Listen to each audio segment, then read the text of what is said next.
everybody, it's your girl Brittany Kiss, and today I'm coming to you with a quick video, but a necessary one. We are going to talk about nursing. I talk a lot about nursing on my channel because, hey, I'm a nurse, and I wish that I had somebody to tell me some of these things when I first started out. So I'm kind of like, your big sister. I'm just here to be a resource, because if I had known what nursing was really like, I might not be a nurse. But yeah, so this video is titled How to Survive Your First Year of Nursing. When you first start nursing school, you are probably super excited. You have this vision of what you think nursing is going to be like, and then you start your clinicals and you get your first job and your eyes are opened. So even if you're a person who dreamed of being a nurse since you were a little girl, you knew this is what you wanted, sometimes when you actually get started in the field, it's kind of like, whoa, this isn't what I envisioned or expected at all. A lot of people are actually hit with that like a ton of bricks. So I'm going to give you some tidbits that help me to survive, and it still helps me to survive to this day, but specifically to help you get through your first year of nursing. Number one, be as prepared as possible.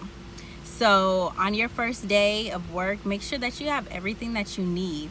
These little things are going to help you. Have a little notepad so you can write things down, so that you don't have to keep asking people the same questions over and over, because eventually they will get annoyed with you when you're asking them, oh, what's the code to this? What's the number to this? So have your little pen, a little notepad, so you can jot your things down, keep it in your pocket. Definitely have multiple pens, because nurses lose their pens all the time. Make sure you have your stethoscope. Make sure you have your some scissors. Scissors are, if you are a nurse with scissors, because so many nurses don't have it, I'm telling you, people are gonna love you. So just start with your essentials. That way you are setting yourself up for success. Oh, I have to go back even further than that. Before you leave the door, I'm going to need you to meditate, to pray, to do whatever you need to do spiritually to get yourself grounded and to be ready to go into that environment where you may come up against some people whose energies and vibes don't match with yours at all. And I'm not talking about the patients. A lot of times it's your co-workers that you'll encounter that can make your life a little challenging. Sometimes people just have nasty attitudes and just bad spirits about them, but you don't want to be transformed by their energy. You want to be the one that walks into the room and you shift the energy, and other people are affected by you and not vice versa, especially if it's something that's not good. So before you go in, go ahead and just meditate, let go of the things that are burdening or plaguing you, and just seek clarity for how you can be what you need to be during that time.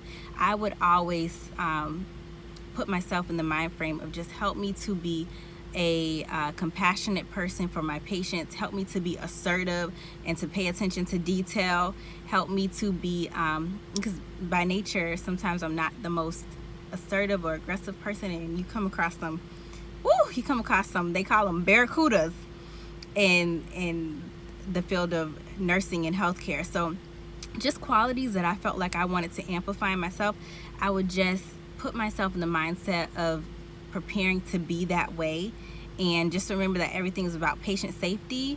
So take 5 minutes, take 10 minutes, take 30 minutes if you need to just mentally prepare yourself to go into work. That is like key to making sure that you are ready.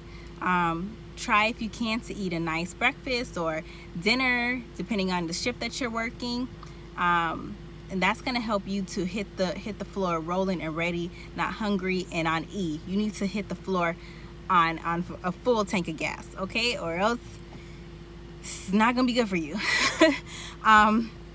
So another thing, once you get there, definitely you want to work on your organization skills. That is going to save you, because as a nurse, you'll come to find that they expect you to do everything, and They don't take any consideration for the load that they've given you. So I hope that you work in a facility that's really nice, that really caters to their staff, that does their best to set you up for success.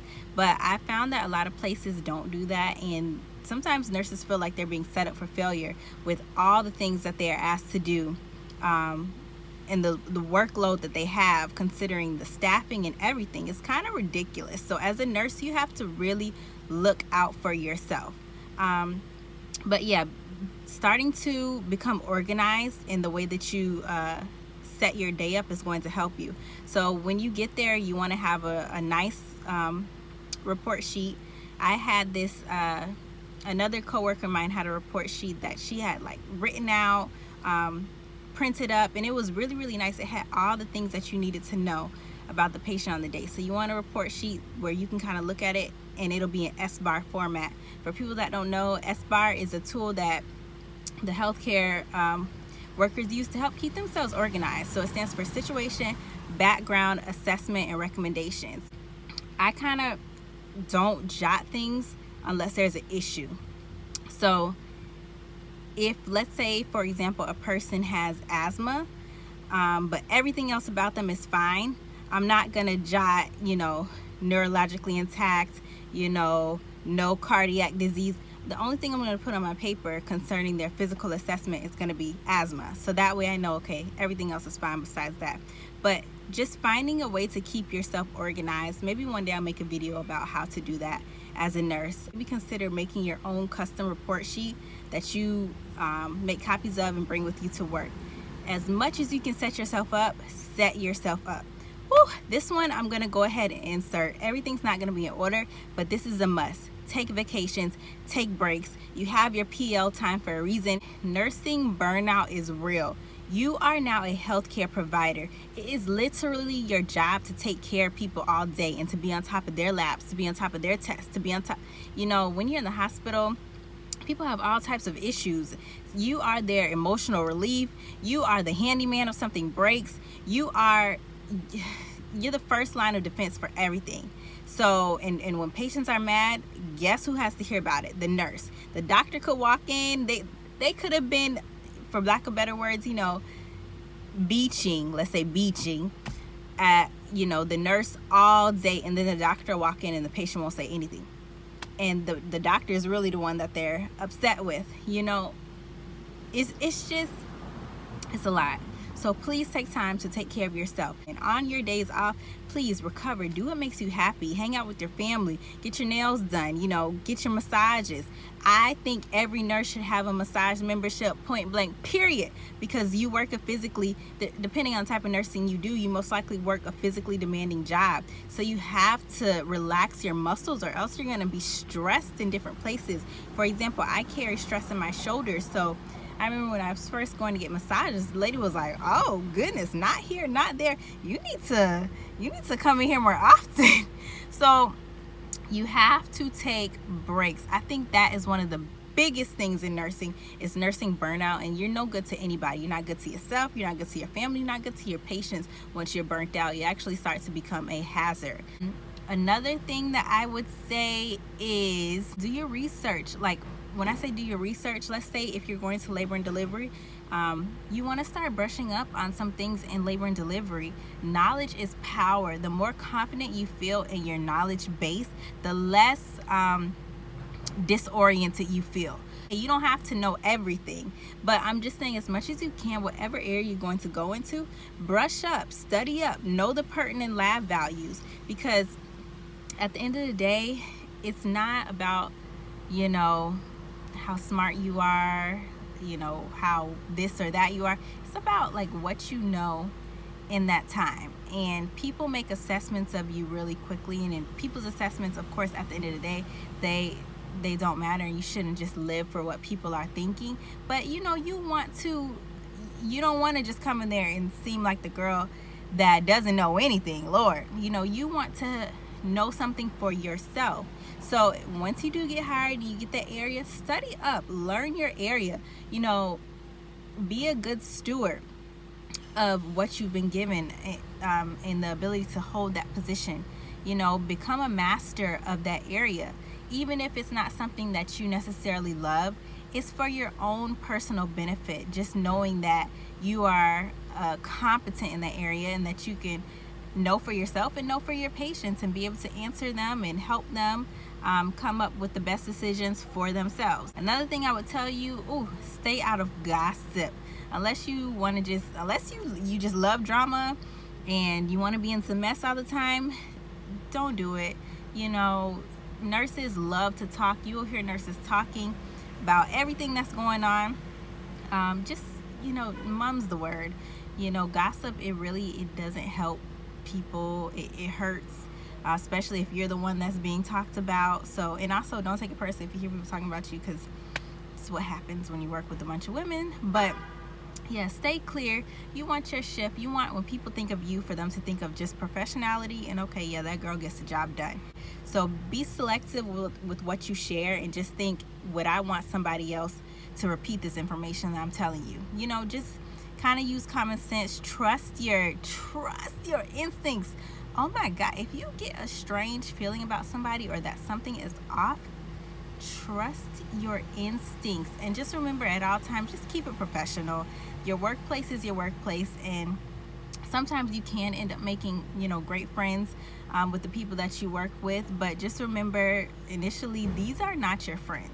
These are people that you work with, and you need to get along with them and be able to work with them to do your job to the best of your ability. This is important. Fuel, being full, is very important when you are a nurse, because people, just the nature of the job, it takes. And nurses work, you could work a 12-hour shift and not get a lunch break. You could work a 12-hour shift and realize you haven't peed. It's a very physically demanding profession, and if you are not careful, it will suck you dry like a bag of bones. I hope I'm not scaring y'all. I'll do a video about some of the benefits of nursing as well, but I really think you have to make sure you use nursing and make sure it doesn't use you. So always come prepared to work. Bring your lunch. It's going to save you a lot of money, because if you're eating out all the time, one, you might not be getting things that are healthy for you. So you want to try and get as much good things in as possible to give you fuel and to keep you from getting sick, especially since you're going to be around so many different people coming in and out, their family members. You don't want to be getting sick and breaking down every week. So you can kind of take control of that by preparing and bringing your own lunch and snacks. So that way, even if it's a hectic, busy shift where no one's able to take a lunch break, which, trust me, maybe later in my life I'll be a freaking nurse advocate and be out there lobbying for nurses or something, because some of the stuff that happens is ridiculous. But yeah, you want to have things packed, your snacks, so that even if it's one of those hectic days where nobody gets a lunch break, at least you can go into your lunch box and grab some grapes or grab just some little things that you have brought, so that you can keep your energy level up. Because a tired, broke down, starving nurse is no good to nobody, and she's actually she starts to become a hazard, which is just so sad, because so many nurses are overworked, underpaid, and deprived of things that are your right. You have a right to take a lunch break. We don't even get a long one. We get 30 minutes, 12-hour shift, and you only get a 30-minute break. No 15-minute break, none of that. So you really have to do what you have to do, considering the reality of what a lot of nurses face, and set yourself up for success. I used to also bring little note cards. I would pop it on my little WOW, which is the computer on wheels, and I would look at positive and inspirational things throughout the night. When I felt myself starting to get frustrated, if I did, I would take a minute and I would just read over maybe some of the quotes that I brought with me. So just trying to keep yourself in a positive place, because at the end of the day, it's not worth your health. It's not worth your mental sanity. I would tell you to quit your job before you let something drive you crazy or start to deplete your health. So, but yeah, I hope you find this video helpful. If you like it, please don't hesitate to give me a thumbs up, to subscribe. You can find me on Instagram at Brittany Kiss. And if you want to see more content from me, definitely subscribe. I'm gonna have these videos coming out. I'm trying to shoot at least a video once a week. and I'm trying to be more consistent, so just bear with me. I hope y'all have a wonderful rest of your day and be blessed.